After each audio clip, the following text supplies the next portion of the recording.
I main hunter. Yeah. I love my hunter. Yeah. But also, in a raid, sometimes you need to run 3 warlocks. Yeah. Sometimes you need 2 healers and something that can do mass DPS. Yes. Okay. Well, instead of having all hunters, which every raid group is all hunters, I'm like, hold on, let me hop on my warlock real quick. It was like, guys, we need something a little, we need something else. We need beef. Yeah. Where's the beef? Where's the beef? He was like, right now, it's all potatoes. Where's the beef? So I think by just sticking with the 3, it encourages people to like step out of your comfort zone, Yep. Try it out. I just switched over to Warlock main, and I'm having a great time. Although PvP is crap as a Warlock. Yeah, they're melee slower. It goes farther, but it doesn't do anything. But at that point, it doesn't do anything. Like, if I see you running at me as a Titan, and I'm like, Warlock. No, like, really, just like, get away from me. That tickled. Mm-hmm. So here's my shoulder charge. Let me pop you out. It's so funny. I truly do love that. But just to kind of get back on this new season here. Yes. In terms of the sundial and anything else that you've learned from the vid doc thus far, are there going to be new adventures that we could be looking forward to? New characters besides the Saint 14? Besides the Saint 14 revelation, or is there going to be what else can we look forward to? Well, Sundial is definitely going to be our big focal point with the new season. It's the new menagerie, basically. Okay. 6 people, like I said, you can either pug it, or if you've got a fire team, grab a fire team. Great. That's probably going to be... This is a $10 addition to the game, so we're not going to have a raid. We're probably... Did they say anything about a strike? I know there's going to be some dungeons. I think maybe they'll make a strike. We'll probably have some adventures roll out, but I know the big focus on this one is going to be storytelling. Okay. We've got Saint 14 coming back. We're going to learn a lot more about Osiris. Good. And what he's been doing out on Mercury. Right. The most important thing, sparrows on Mercury. We can use sparrows on Mercury. How about that? Thank God. That's very true, just because you did have to run everywhere. It was such a pain in the butt. Yeah, it's So I think that will allow people at least some versatility. Some quality of life. Yeah. To use that and be able to go to different places. The one place I wish you could use sparrows was Titan. I think that would be that'd be so hilarious. You just launch. It would be hilarious, but it's so small and such a contained place, and there's lots of like just untold things inside of Titan that they just haven't addressed yet. Hopefully, they will. We've looked at like the tiny snidgen. Yeah, just a little bit of Titan. Plus, I think just with the existence of all the other worlds, like even all the older Grimoire cards in D1 and what they explained about these different places, not including just Jupiter or even just Saturn, not even just the moons around it, but even further than that, and a lot of the threats that we'll also be encountering because of that. Revisiting some of these other places where there was glimpses of story, where there were glimpses of something that was going to happen, but just didn't pan out, either because they were moving on to D2 at that point, or they just couldn't tell everything that they wanted to tell in D1, which was fine. I think that was a great pickup from, even Uldren Sov, and how his story, quote unquote, ended in the first one to where he's at now in the second one, and where Mara Sov ended in the first one to where she's at now in the second one. So there's plenty of room. There's plenty of room to work with, and there's plenty of room to do lots of things. And I think as we continue on, we'll really see it pan out. Well, there's a lot of stories that we don't have answers to. Like Uldren, we know, is now blessed with light. Mm-hmm. What's he doing with that light? What is he doing with that light? Uldren, I hate you. But you killed my husbando. That's very true. But what are you doing? But now he is a light bearer. Right. So what's he doing with that light? Which brings up the question. Like Scripture said, why are we here? Why are we here? Why me? Well, why him? Remember, we had this conversation in D1. Like, what if we are the bad guys, and these alien races are coming to end us because we are too powerful. Because they're risen. Specifically, I remember telling this in one of the other stories. It was like, he's like, if you had one of them is one risen is enough to fight basically an entire legion. He was like, if you have two, you can start a war. And he was like, if you have two, you can fight an entire. Anybody. He was like, you can have a battle, and it will just be, how do you combat that? And I've always thought that to be really interesting. If we're having these huge conflicts, ultimately, it's very true. Like, you only need 6. I mean, 6 are doing a raid, basically. So if you do have the capability to be, the quote-unquote darkness, and we do have an opportunity to have an instanced, MMO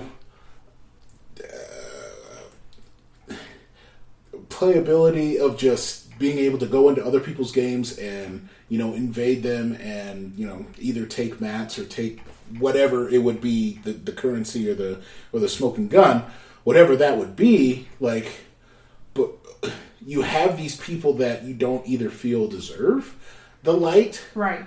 And then people that were, able to take the light away because of, the ghosts. Like, obviously,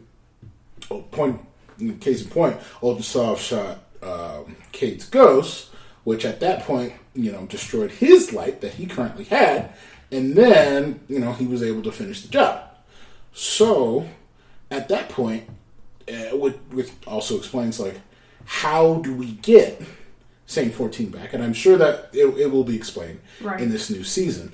But the reasoning and the means by how we get Saint 14 back after him being confirmed dead for quite some time, 5 years. For 5 years. So now that every including me, every Titan is going to be rocking Helm of Saint 14 because that's what I will be doing. Don't forget, October 10th is the special day. You gotta wear your helmet. You gotta do it. So that will definitely be happening, but I think once we have the reasoning and the means of why this is happening, so many more things will be answered, and possibly more questions will be coming up. And as we get more into it, and as we learn more about the systems and how everything operates, we're only just going to have a better and more vibrant world just to work with. Absolutely. I mean, we've got questions about Osiris still. Yeah. Why was he quote unquote banished from the tower? Why does nobody commune with him? Why did people hate him as much as they do? Right. It was because Speaker had said his thoughts and his teachings were heresy. But what made them heresy? That's the problem. Like That's a question for the Speaker. Then that's the problem. Yes. Like, you take the Speaker's word. Ever since D1, we've all had this belief the Speaker's a good guy. He's on our side. Right. He's talking for the Traveler. Mm-hmm. The Traveler doesn't speak. The Traveler doesn't speak. This guy is just interpreting, quote unquote, the will of the world. Okay. Right. All right. Are you doing it for your gain? Obviously, he's dead, but at the time, and it's still to this day, we're still living by the Speaker's words and living by the Vanguard. Uh-huh. Do we know that they're the good guys? Exactly. I don't. Maybe Osiris knew more than what we know. Yeah, it was like, and honestly, that's my choice, and I think it was because, when I made my choice at the tower, it wasn't anything that the Vanguard was doing. It was just the questions that I had from these outside parties, like, hey, I have this information to give. I'm a rogue Lightbearer. And he's like, I'm not necessarily such a bad guy, but he's like, sometimes the ends do justify the means, and I can understand that from the point inside of the game. Right. Sometimes you gotta break a couple of eggs. It's like the Mandalorian mantra. Like, sometimes you have to look out for you and your people before everybody else. Mm-hmm. Nothing wrong with that. There's nothing wrong with that, and I think the fact that who's the warlock that's trying to spy I can't remember the name of the warlock, but I'm sure I'll get into it at some point in one of the other stories that I'll get to. That'll be the next one. It'll be the next story that I get into. But just to understand how the motivation between right. Why are we here? Why are we doing this? And where are we going from here? And a lot of that is going to be answered. I feel maybe not in this particular. Maybe not in this season, but I feel like we'll have some answers before 2022. Yeah, definitely. I think just going through, getting more story, not even out of the way, just telling something a little bit more about, hey, this is happening. We had all of these things happen on the moon that are not resolved at all. Right. And we have, from what I know, Vex Offensive, didn't play it, read about it. So fun. Cool. We're destroying the infinite mind over and over and over and over and over again. Since it's infinite, it just keeps coming back. So, where are the Vex usually, well, not usually, but where are they now centrally located? Going back to Mercury. Because they were there. They're going to be part of the main focus of this particular one. And, with time loops, bringing back Saint 14, where it's just going to be lots of questions. I have more questions now than when we started this episode. so we've got lots of things to get over, and lots of places and lots of room to talk about it, and it's going to be great. It's going to be fantastic. The biggest question is Saint 14 Russian or Greek?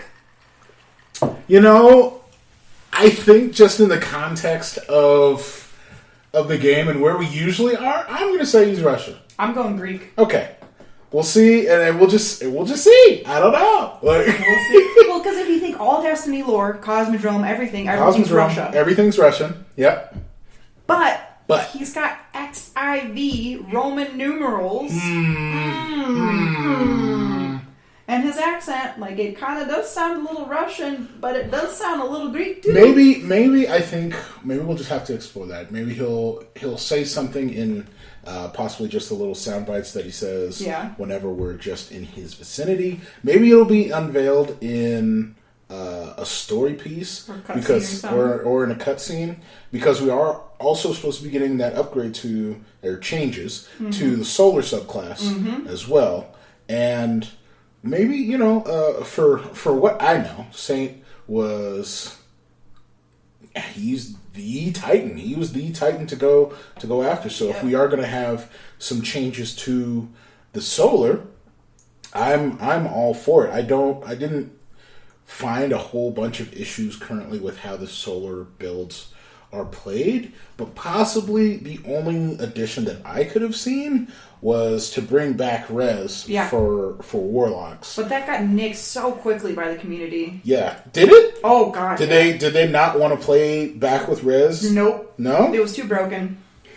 It was broken. I thought that people would want to bring it back because it was broken. As a current warlock right now, my poor Titan's on back burner, but as a warlock right now, I'm thinking, if I had the ability to self-res in the middle of Crucible, like I used to be able to, I could see how infuriating it would be for somebody else. Right. But it's like, you killed me, bam! No, you didn't. But here's my thing, because I've played against plenty of warlocks who have done that, and we've seen it, but it's the worst. But we also know now what class someone is using because of the top section. So even if they did add that, I would be expecting that. Absolutely. If I was taking on this, it was like, oh, I know that this person is a warlock. He probably has super up right now. If there's 3 of us and we're taking him down right now, am I going to be looking for somebody else? Probably. But if on the off chance within the 5 seconds that he's got a chance to respawn, you better believe I'm taking him down. No. It was like, he's going to take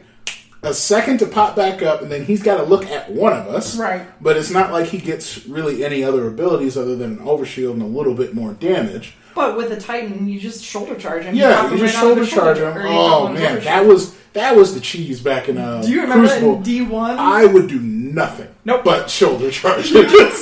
I would do nothing but shoulder charges. Then we had Hawkmoon and Thorn. You and I. We good old days. I'm like, good want me to be days. bait? You're like, nah, I got this. Nah, it's all good. Oh man, good times. Shoulder